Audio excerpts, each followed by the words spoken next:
It was people's opinion of me that changed. You know, I got more, and I'm the same dude, but your opinion of me has changed.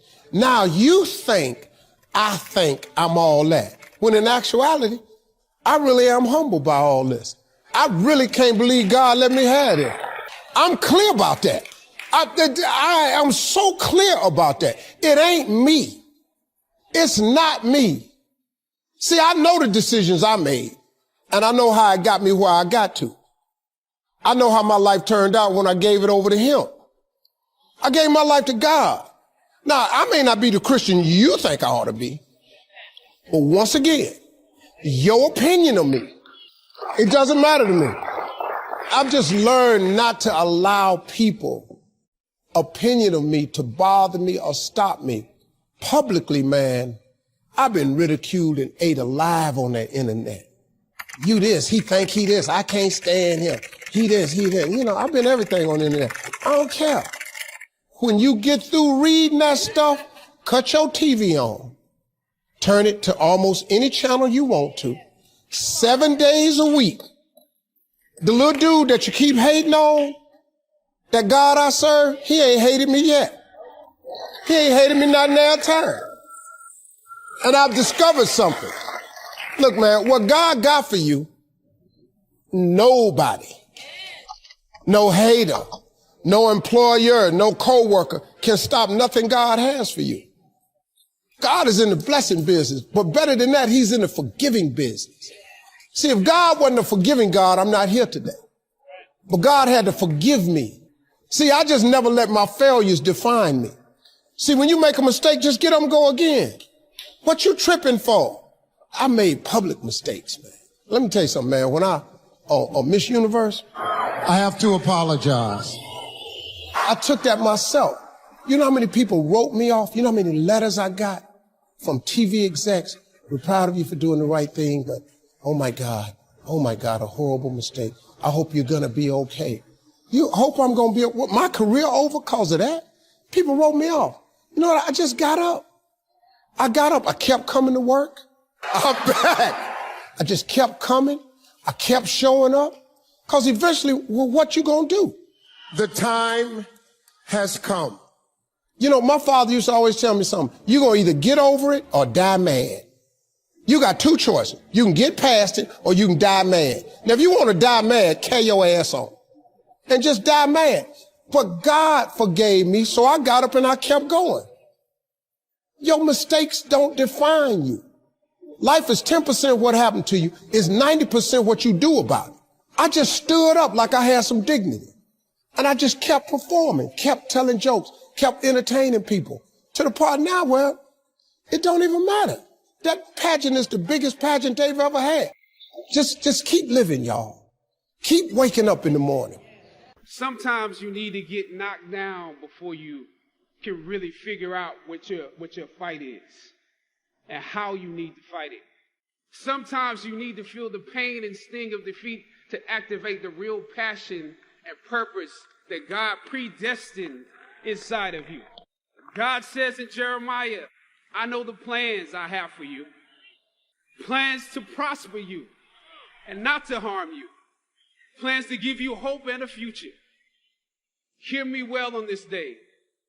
This day when you have reached the hilltop and you are deciding on next jobs, next steps, careers, further education.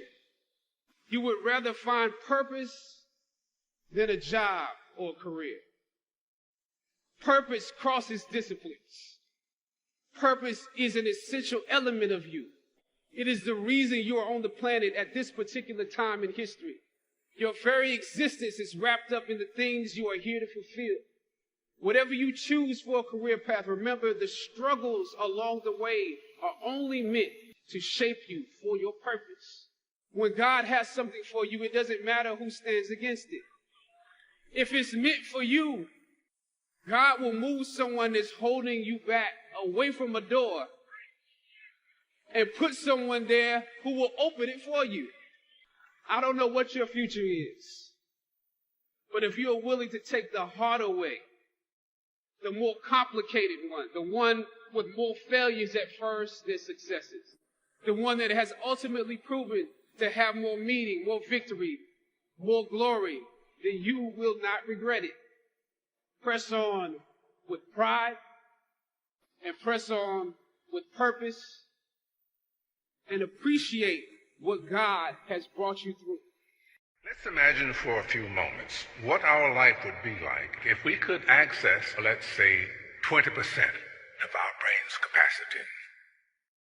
If you want to have something show up in your life, the kind of person you would like to become, manifest something new into your life, something powerful, whatever it might be, you obviously must first be able to imagine it. Your imagination is able to do all that you ask in proportion to the degree of your attention. So, what kind of attention do you place on your desires? Einstein's most famous quote, one of his most famous observations, he said, imagination is more important than knowledge. Knowledge is limited. Imagination encircles the world. Logic will get you from A to B, but imagination will take you everywhere. Make your future dream a present fact by assuming the feeling of the wish fulfilled. That which you feel yourself to be, you are. And you are given that which you are. So assume the feeling that would be yours were you already in possession of your wish. And your wish must be realized. So live in the feeling of being the one you want to be, and that you shall be. If this assumption about what you would like to become is persisted in until it becomes your dominant feeling, the attainment of your ideal is absolutely inevitable. You must first assume the feeling of a wish fulfilled in all aspects of your life. Don't allow anybody else's opinions. Don't allow what it says on the internet. Don't allow the research. Don't allow what anybody out there tells you is possible or not possible for you. If you advance confidently in the direction of your own dreams and endeavor to live the life which you have imagined, you will meet with a success unexpected in common hours. It will chase after you if you can place into your imagination what it is that you would like to attract and begin to feel it. Start retraining your subconscious mind. And your subconscious mind, it responds to what it is that you suggest to it. Your subconscious mind rules your life. 96 to 97% of everything that you do is done as a result of your subconscious mind. And when your subconscious mind gets programmed, it goes ahead and responds to whatever it is your conscious mind has placed into it. You are the creator. This is the mystery. This is the great secret known by the seers and prophets and mystics throughout the ages.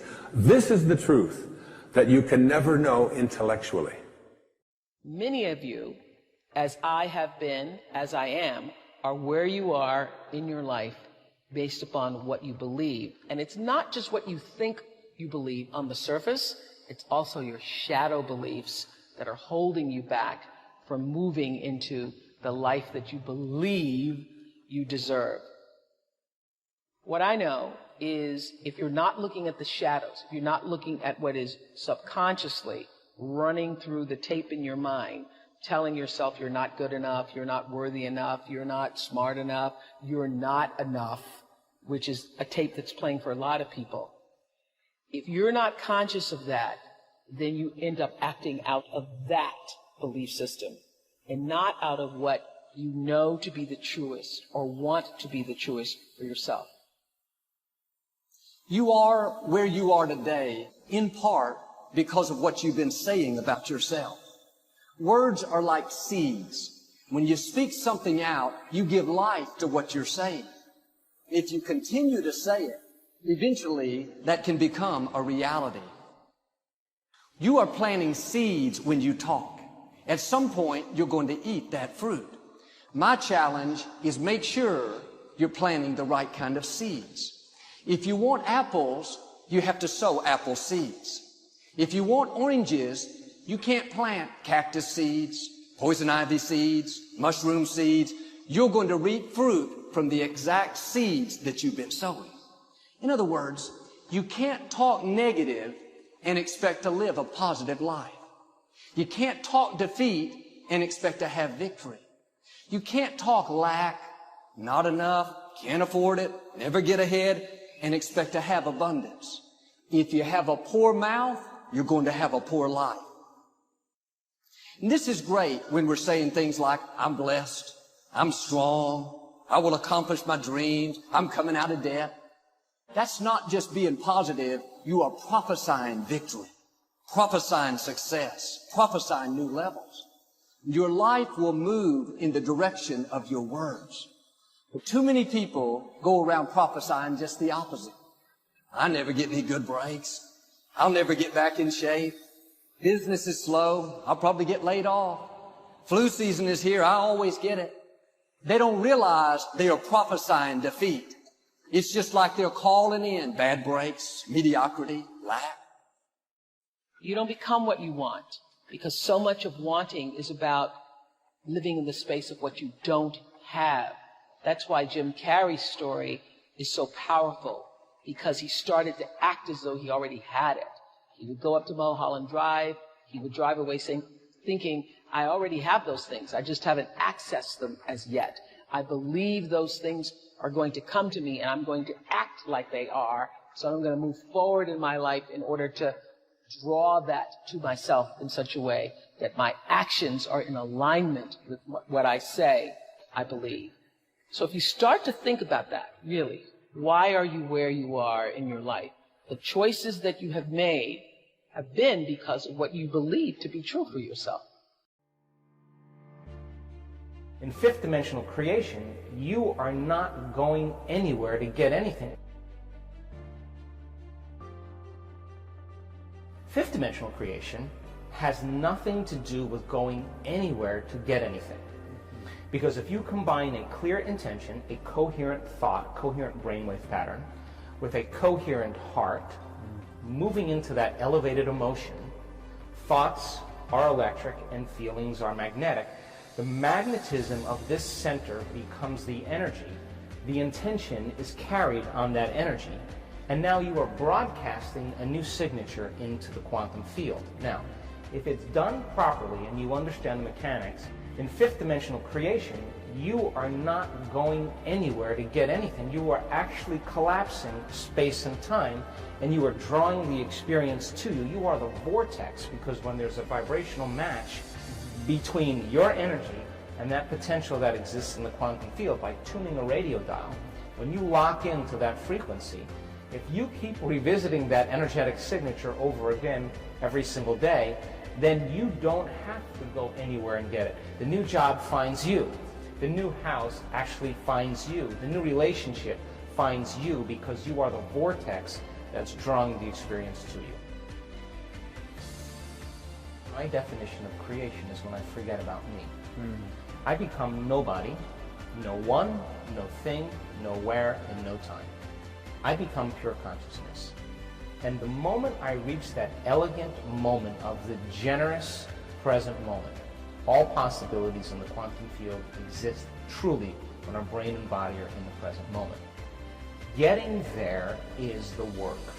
So then, most people then create reality from what we call three-dimensional creation. Now, when you teach people how to take their attention off of matter, off of objects, off of the particle, and sense energy and sense space, and pay attention to nothing, the moment they begin to open their focus, all of a sudden the brainwaves begin to change from beta to alpha. But not only just alpha, where the imaginary inner world starts to become more real, but very coherent brainwave patterns in alpha. So when you're under stress, you're trying to control that person, that thing, that experience, and your attention is shifting from one thing to the next. Turns out that each one of those things has a neurological network in the brain assigned to it because we've experienced it. So as you try to control all these things and your attention is shifting, you measure the brain. The brain is very incoherent. Why is it important to have coherency?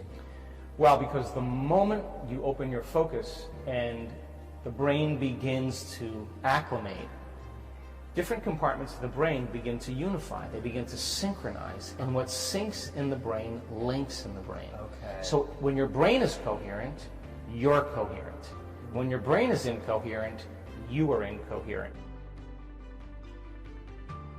The person, the maverick, who's willing to step out into the unknown, that unknown is the perfect place to create from. Because only in the unknown can you create something new. And if you and I can become comfortable in that unknown place, then the best way to predict the future is to create it from that unknown place.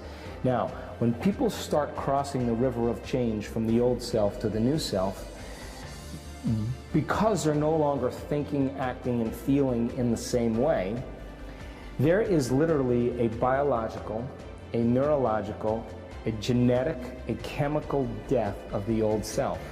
And this dark night of the soul, this unfamiliar place, is the true value, the true step towards developing a new self. So then if we're leaving the old and we are creating the new, then the next most important question is, well, if I'm going to create a new self, what thoughts do I want to think? What behaviors can I plan? And as you begin to image and rehearse a new way of being, you're changing your brain and body neurologically and biologically. That's the neuroscientific model of mental rehearsal. And as we begin to remind ourselves who we no longer want to be, and we remind ourselves every day of who we do want to be, there'll come a moment where we begin to silence the circuits in our brain that are connected to the old self and inhibit the chemicals that reaffirm the same identity, and then begin to fire and wire new circuits in our brain that begins to install the neurological hardware that begins to create a level of inspiration where we start seeing new possibilities. We see a new landscape. We see a new horizon. And that person who crosses the river of change then all of a sudden has new opportunities in their life. In this field that I came upon a clue which has enabled me to help millions of people to find their earthly destinies. I want to describe my discovery in the simplest terms possible, because it will reveal to you why it is true that whatever the mind can conceive and believe, the mind can achieve, regardless of how many times you may have failed in the past or how lofty your aims and hopes may be. I caught my first fleeting glimpse of the profound law which provides the means by which we may choose our own purpose in life and attain it while I was being coached by Andrew Carnegie during the organization of the Science of Success philosophy. I had just finished telling Mr. Carnegie that I feared he had chosen the wrong person to give the world the first practical philosophy of personal success because of my youth, my lack of education, and my lack of finances. Well, at this point, Mr. Carnegie delivered a lecture that I shall never forget because it changed my entire life and paved the way for my helping to change the lives of millions of people, some of them not yet born. Let me call your attention to a great power which is under your control, said Mr. Carnegie, a power which is greater than poverty, greater than the lack of education, greater than all of your fears and superstitions combined. It is the power to take possession of your own mind and direct it to whatever ends you may desire. This profound power, Mr. Carnegie continued, is the gift of the Creator, and it must have been considered the greatest of all of his gifts to man, because it is the only thing over which man has the complete and unchallengeable right of control and direction. When you speak of your poverty and lack of education, Mr. Carnegie explained, you are simply directing your mind power to attract these undesirable circumstances, because it is true that whatever your mind feeds upon, your mind attracts to you. Now you see why it is important that you recognize that all success begins with definiteness of purpose, with a clear picture in your mind of precisely what you want from life. Then Mr. Carnegie continued his speech with a description of a great universal truth which made such an impact upon my mind that I began then and there to give myself a new outlook on life and set up for myself a goal so far above my previous achievements that it shocked my friends and relatives when they heard about it. Everyone, said Mr. Carnegie, comes to the earth plane blessed with the privilege of controlling his mind power and directing it to whatever ends he may choose. But, he continued, everyone brings over with him at birth the equivalent of 2 sealed envelopes, one of which is clearly labeled, the riches you may enjoy if you take possession of your own mind and direct it to ends of your own choice. And the other is labeled, the penalties you must pay if you neglect to take possession of your mind and direct it. And now let me reveal to you, said Mr. Carnegie, the contents of those 2 sealed envelopes. In the one labeled riches is this list of blessings. 1, sound health. 2, peace of mind. 3, a labor of love of your own choice. 4, freedom from fear and worry. 5, a positive mental attitude. 6, material riches of your own choice and quantity. In the sealed envelope labeled penalties, Mr. Carnegie continued, is this list of the prices one must pay for neglecting to take possession of his own mind. 1, ill health. 2, fear and worry. 3, indecision and doubt. 4, frustration and discouragement throughout life. 5, poverty and want. 6, and a whole flock of evils consisting of envy, greed, jealousy, anger, hatred, and superstition. Now, my mission in life is to help you and everyone who needs my help to open up and use the contents of the sealed envelope labeled riches.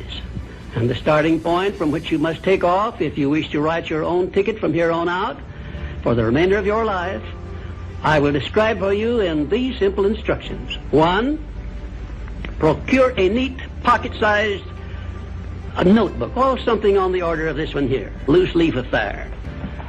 And on page 1, write down a clear description of your major desire in life, the one circumstance or position or thing which you will be willing to accept as your idea of success. And remember before you begin writing that your only limitations are those which you set up in your own mind or permit others to set up for you. And 2, on page 2 of your notebook, write down a clear statement of precisely what you intend to give in return for that which you desire from life. And then start in right where you stand now to begin giving. And 3, memorize both of your statements, what you desire and what you intend to give in return for it. And repeat them at least a dozen times daily. And always end your statements with this expression of gratitude for the blessings with which you were gifted at birth. I ask not, O divine providence, for more riches, but more wisdom with which to accept and use wisely the riches I received at birth in the form of the power to control and direct my mind to whatever ends I desire. If you are not too successful or self-satisfied to accept and express this profound prayer, if you accept it and express it in the same spirit of humble sincerity in which I pass it on to you, a new and a better world will reveal itself to you. A world in which you will see reflected the circumstances and the things which you yourself have created. And now let me close this, our first visit, with my favorite expression of gratitude. O divine providence, I ask not for more riches, but more wisdom with which to make wiser use of the riches you gave me at birth, consisting in the power to control and direct my own mind to whatever ends I desire.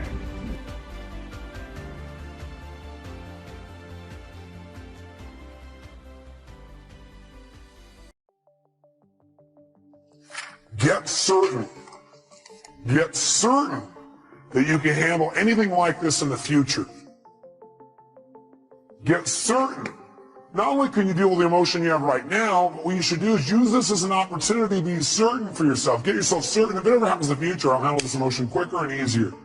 Get certain that you can handle anything like this in the future by rehearsing yourself dealing with it in the future. In other words, think of a time in the future where this depression could have come up and feel yourself rehearsing again. Use this as a tool of empowerment. You've got to allow yourself to be able to take advantage of uncertainty. Yes, the world is uncertain right now. Uncertainty is change. Change is life. We both know that. We all know that. But if you and I are going to become masters, we have to understand that we don't have to work on change. Change is automatic. Progress is not. Progress comes when you tell yourself the truth and you're able to feel the uncertainty and take action anyway. Most people in life, we really feel like the level of stress in our life comes to how much of life do you feel like you control, or how much does life control you? Do you tend to control more of what's going on, or events controlling you?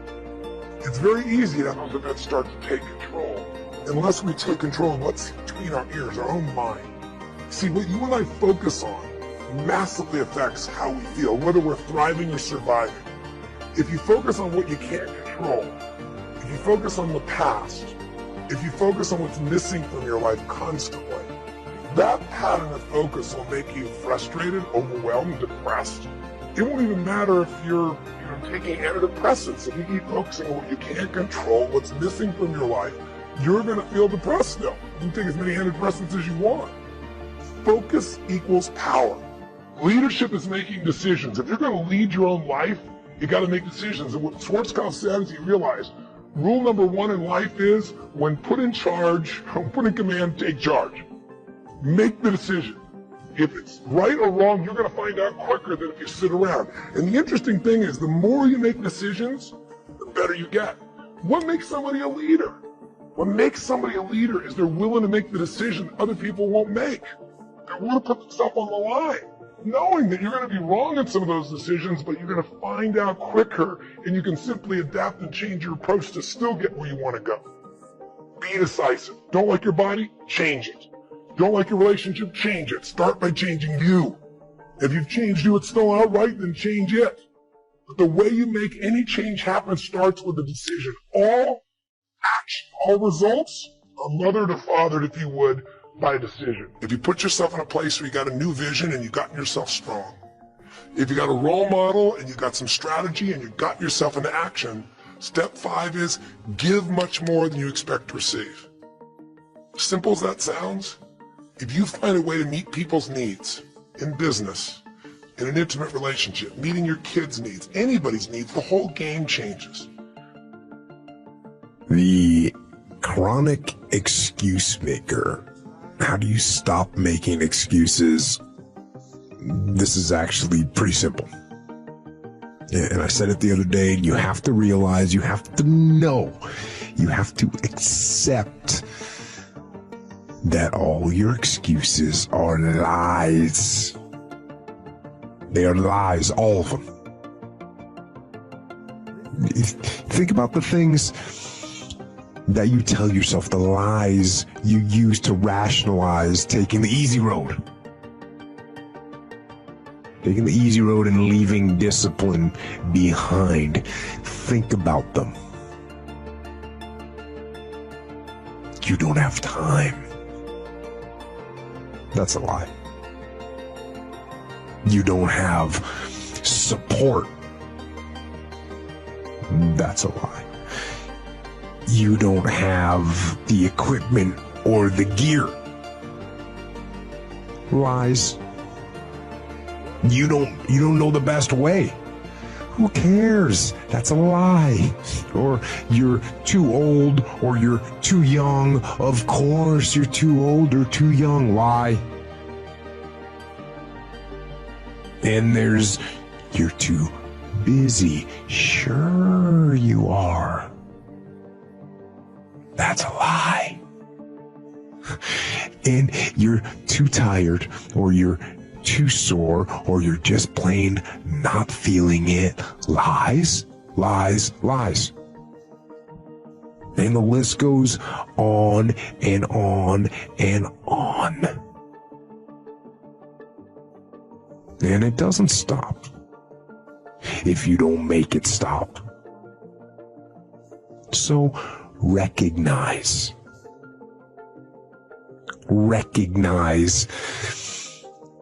the excuses are not valid. They aren't. They're trumped up. They're conjured up. They're fabricated. They're lies. And how do you stop the lies? You stop the lies with the truth. The truth. The truth will set you free. The truth will stand, and the truth will deliver you from procrastination and laziness and the downward spiral that comes with a lack of discipline. So don't believe the lies, believe the truth. And the truth is, you have time. You have the skill, you have the knowledge and the support and the willpower and the discipline to get it done. So cast out the lies, burn them down, and listen to the truth. Then live the truth and go out and get it done. I used to be a big weightlifter, and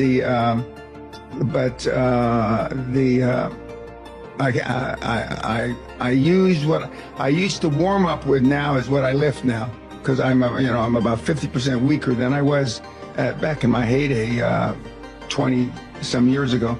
But we have a gym here. We actually have two gyms. Sure. The kids today find reasons, or they find things to do to really procrastinate, to not take action. But you gotta love, you gotta have a passion for what you do. If you don't, it gets tired. Alistair Cook, the great presenter, BBC presenter, told me about, 30, 35 years ago. Being a professional, being a high-performance professional, is being able to do your very best when you don't feel like it. Mm-hmm. Okay? When you don't. Okay? And I've had days, not every day, do I want to speak when I'm at the university, the Oxford, University of Edinburgh, whatever. But they don't know it. Mm-hmm. As far as they're concerned, I look like, I was born for that night. Yeah. But I was taught high-performance people don't leave anything on the stage. Yeah. Yeah, in athletic endeavors, I never left anything on the field. In public speaking, I don't leave anything on the stage. I'm fully spent in each day. Tell us about failure and why it's important to fail. I love it. Yeah, because you mentioned that you love it. I love it. I like micro failure. I hate macro failure. Like, death of your business is bad. But to me, you know what's funny? I'll use a boxing analogy. My favorite boxing, I watch a lot of boxing. I think boxing's a very interesting, and I'm super into mixed martial arts, but I grew up on boxing. I understand it better. And I like watching it because there's so many things that happen in boxing. First of all, what I love about boxing is there's nowhere to hide. It's super interesting, right? There's nowhere to hide. Number two, there's a scenario in boxing that I love the most. For some reason, there's nothing more interesting to me than watching somebody get knocked down in the first round and then go on to win the fight easily. It's an interesting psyche, right? And I like that, and this is what I'm thinking about it, which is like, here's what's bad in boxing and in business. Going into a fight, getting knocked the f*** out in the first round and losing the match. Bad. Getting knocked down and then having the adversity to readjust to what you got caught on and navigating it to easily win a fight is remarkable. That's how I think about entrepreneurship. The reason so many people struggle with entrepreneurship is you have micro failures almost daily. And they're very in your face. You can't hide. And I like that. I like failure because I think I deserve it. I hate when people don't respect the game. When I fail, it means I f***ed up. And I like that because I think people get audacious. My number one thing that I hate about capitalism is that people use it and they love it and they're big capitalists and they love open market and competition and all that. And then they become 73 and they try to use all their money to protect their money. They're not willing to let a young lion eat them the way they ate somebody else. I hate when they try to manipulate it. That's what I love about sports. What I love about sports is when you're 36 and you were once the best player in the league, but now you're getting a little bit older and your body breaks down, you are forced to retire. The one thing that entrepreneurship and capitalism has to adjust to is once you get old and you're tired and you want to be on a yacht instead of working your you should lose some money because you're losing. I love guilt. Guilt is a tool. Guilt is a weapon. Guilt does not have to be a bad thing. It's not like I perpetuate, but I'm like, I love that I feel bad when I don't do a good job. Most people hate that about themselves. I love that feeling. I'm like, I didn't do a good job there. Next time I will. So some people, guilt is discouragement. Other people, it's a signal for learning. To me, guilt is a signal for learning. It is the body and the brain, the spirit, knowing what is right, knowing what is wrong, knowing what's great, knowing what's mediocre. And it's saying, hey, do a little better. Now, if it's translated into a negative impulse, then some people call it guilt.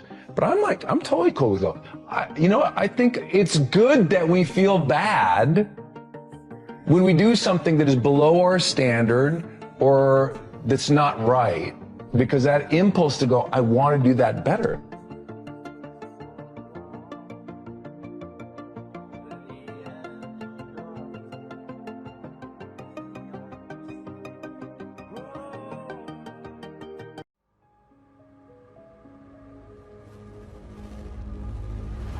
But it's hard to let go of what you've been holding on to for so long, even if it's not working anymore. It's really hard to let go. It's like, beg you, see it differently. I beg you to let go. It's not normal. It's just old. It's time to drop it and move forward. You may be a product of your past, but you don't have to be a prisoner of your past.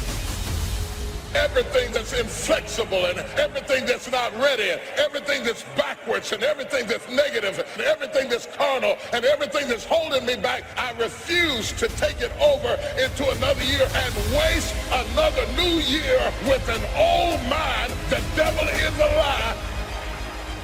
Just because you're used to it doesn't make it normal. Some of you are taking too much time trying to convince people to love you that do not matter, tolerating and trying to get people engaged that don't matter, that don't care, that are never ever going to help you get into your destiny.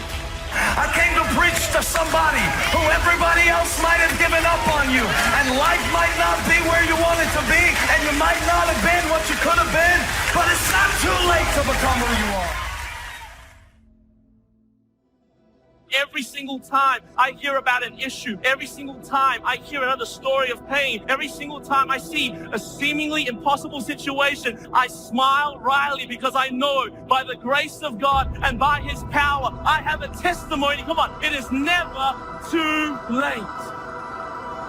Kiss that wrong self-image goodbye. Victory starts in your thinking. Abundance, it starts in our mind. You can't think the same way and expect different results. Start embracing who God says you are. I want to tell you something today. The moment you make up your mind to get up, you can get up. And no devil in hell, no government, no power, no boss, or anything else can hold you. Once you are free in your mind, you are free. I've seen God open doors. I've watched God make my enemies my footstool. I've seen God make a way out of nowhere. I've seen people who were against me that God made them love me. I saw circumstances that should have taken me out, but God stepped in right on time. See, many things we don't do because of the fact we want people to like us. There's some necessary losses in life. When you decide acting in your best interest, you're going to lose some friends. Everybody's not going to approve of you. There's some people that won't like you. Who do you think you are? You're arrogant. What do you think you can do? You're selfish. Thanks, I got that. Poor thinking habits keeps most people poor, not poor working habits. Most people work hard, but they don't think hard. The mind is like a factory, a mental factory. And whatever you think about all day long pours ingredients into this mental factory. And that's what builds the economic, social, financial fabric of your life. As you think, so you become. Program your mind, because all that you will do or not do, have or not have, accomplish or not accomplish, will be a direct derivative of what's going on inside of your mind. So if you don't get clear thinking on an issue, you won't be able to develop in that area. Look at somebody say, it's time for a change. Well, what stops us? What stops us from making the changes that we need in our behavior, in our situation? It's the mind. If you keep doing what you've been doing, you're going to keep getting what you've been getting. So if you're at a place in your life and you ain't happy with it, you have to change some things. But you have to make a conscientious decision that you're going to change. And it's not dependent on anybody else. It don't matter what your mama think. It don't matter what your coworkers think. It don't matter what your siblings think. It don't matter. This decision is yours and yours alone. People want to know how to stop the laziness, and they want to know how to stop the procrastination. They have some idea in their head, some kind of a vision of what they want to do, but they don't know where to start. They don't know where to start it, you know? They don't know where to start. And so they say, hey, where do I start? And when's the best time to start? And I have a very simple answer for that. Here and now.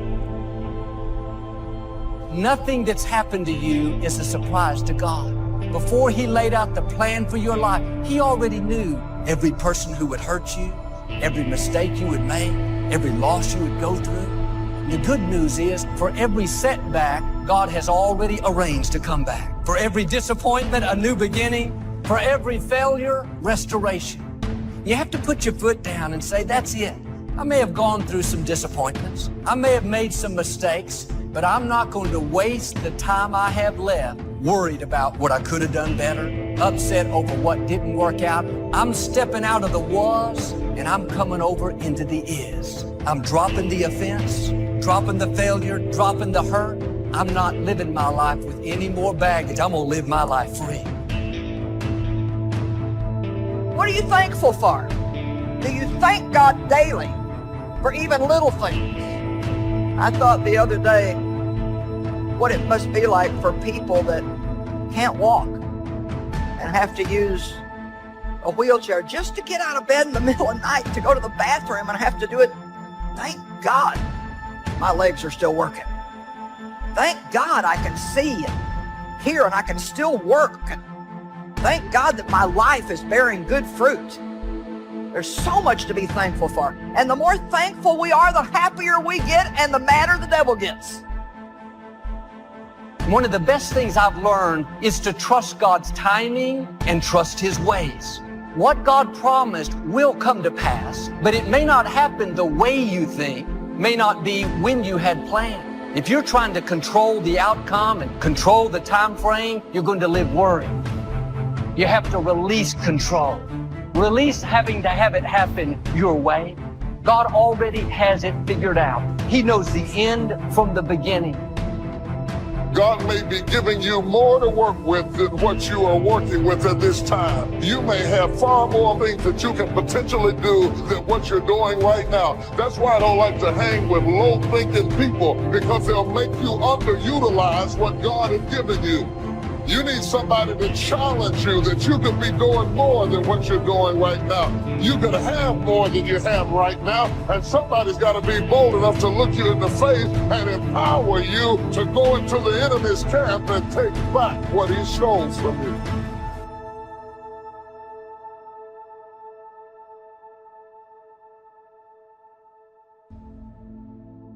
We find ourselves announcing our standards to our relatives, our friends, our associates. We shout our beliefs and condemn those who believe any differently, but then we don't walk the talk. We end up acting in a way far different from the beliefs we've shouted. This is inconsistent.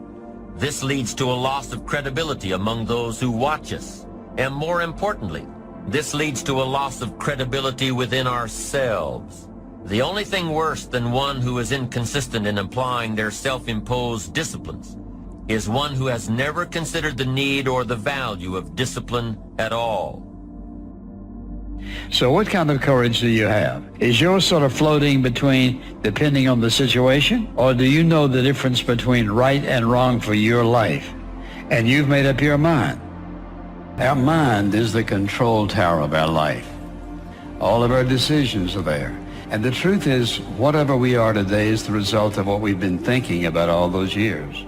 As a man thinketh in his heart, so is he. So if you don't like what's going on around you, maybe you should ask yourself the question, what am I thinking about? What do I think about myself? What do I think about other people? Upset because your plans didn't work out. It's time to kiss some things goodbye. Don't bring bitterness into a new year. Don't bring self-pity, a chip on your shoulder. That was in your past. It doesn't belong in the future. You cannot embrace the new things God has in store as long as you're holding on to the old. What we think about is really what controls us. This is the control tower, that everything else is a result of how we think. And we can't control everybody else in control of all of our circumstances, but we are going to respond to circumstances in one way or the other. And so what you have to ask is this: what is it that determines what I think? This mind of yours controls everything else in your life. Are you satisfied with your life as it is? Are you? Is your life giving you what you want? If you had your life to live over again, could you have done more than what you've done thus far? When I ask audiences that, most people agree, yes, I could have done more. I know I could have done more. I've wasted a lot of valuable time. You're going to lose something, lose money. You can recapture that. Don't lose time. You can't get that back. But I think being grateful probably is number one. If you've got a job, you got to be grateful. See, this isn't the greatest job in the world. Even if it's a transitional job getting you where you want to go, you got to be grateful.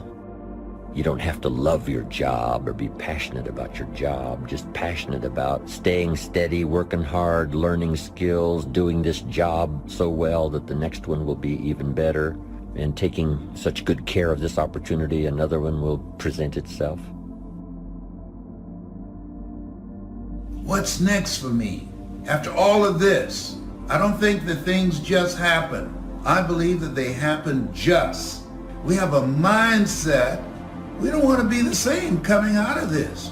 That you want some radical change. That this could be a major defining moment for you. A day that turns your life around. If you have an extreme desire to wish to be successful so you can accomplish all you wish to accomplish, be as generous as you'd like to be as strong as you'd like to be. And I think if you say you have to find your passion, people find that a little bit confusing.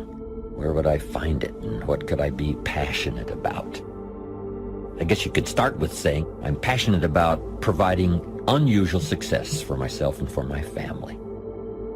Then I think the key is to let what you want to accomplish, let that grow. Where at first this is as far as you can see, but if you'll do that, you could say, wow, maybe I could multiply by 2, by 3, and expand my vision, accomplish a lot more.